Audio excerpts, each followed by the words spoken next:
प्रधानमंत्री ने तो 3 ट्वीट के जरिए उनके पूरे राजनीतिक सफर और योगदान का जिक्र किया है। आपको बता दें कि गृह मंत्री अमित शाह मेदांता हॉस्पिटल के लिए रवाना हो रहे हैं।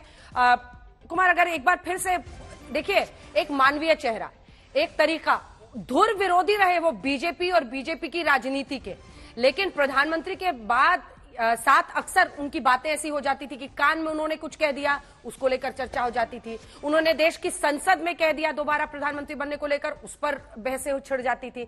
और ये देखिए, राजनीतिक प्रयोग जो आज लोग कर रहे हैं वो 93 में उन्होंने किया था, जब कांशीराम से हाथ मिलाया था और नारा दिया था, मिले मुलायम कांशीराम हवा हो गए जय श्री राम। एक राजनीतिक समझ बूझ, उसी के साथ साथ एक सलीका, एक तरीका कि सबसे बनाकर भी वो आगे बढ़े। राजनीति का जो विद्यार्थी हैं वो जानते हैं कि आज जो राजनीति चल रही है, चाहे वो जातियों की हो, चाहे पिछड़ों की हो, चाहे अगड़ों की हो, और ये जो प्रयोग चल रहे हैं कि तुम हमारे साथ आओ हम तुम्हारे साथ आए, इसके शुरुआती जनक जो लोग कहे जाते हैं भारत की राजनीति में, उनमें नेताजी एक है। 2 दशक तो इस देश की राजनीति केंद्र की उनके चारों तरफ घूमी है, क्योंकि वो अखाड़े से आए थे।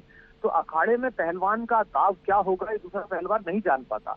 तो उनका भी दाव लोग जान नहीं पाते थे कि नेताजी अब कौन सा दाव चलाएंगे। बहुत प्रेडिक्शंस आप लोग, पत्रकार लोग और राजनीतिक समीक्षक उनके बारे में करते थे। लेकिन वो जो मानवीय चेहरे की बात आप कह रही हैं, मैंने तो उनके ऐसे मानवीय चेहरे देखे हैं कि वो सत्ता में थे और मैंने उनको कोई काम किसी कवि का, किसी साहित्यकार का, किसी ऐसे वंचित व्यक्ति का बताया जो तक पहुंच नहीं सकता था, और जिस तेजी के साथ उसे करा के, चाहे वो निर्णय में हो, चाहे नियमों में हो, चाहे ना हो, उसके बाद सारा उस काम को और सौंपना।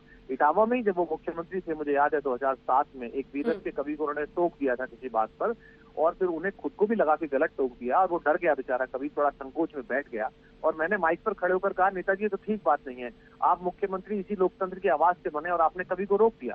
तो वो खड़े हुए, मेरे कंधे पर हाथ रखा और बोले, कहा मैंने रोका नहीं है, बस मैंने ये कहा अटल बिहारी वाजपेयी जी को अटल मत बोलिए, देश के प्रधानमंत्री हैं, जी तो लगा के बात करिएगा। और अंजना, आश्चर्य होगा, उन्हें लगा कि उनके कार्यकर्ता कुछ कह सकते हैं, तो हमने उदय प्रताप जी को कहा कि कुमार को और वो दूसरे कवि जी थे, इन दोनों को ट्रेन में बिठवाकर सिपाहियों से बोलना जब ट्रेन चल जाए तब आए लौटकर। और अगले दिन मुझे फोन करके कहा कि उन कवि जी को बोलना, भाई मैंने थोड़ा रिएक्ट कर गया और लखनऊ आओ तो मैं लेके आना। इतना बड़ा दिल है अपनी आलोचना सुनने का, अपने बारे में टिप्पणी सुनने का।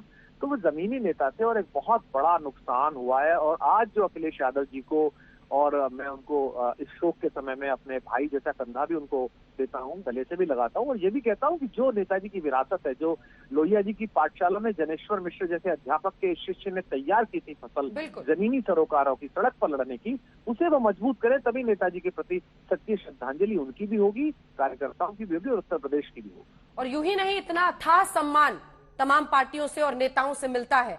मुलायम सिंह यादव का जीवन प्रतीक बना, जो उन्होंने अलग अलग तरीके से लोगों से रिश्ते भी रखे, लेकिन राजनीतिक रूप से अपनी साख भी उत्तर प्रदेश में बनाई और शीर्ष तक ले गए।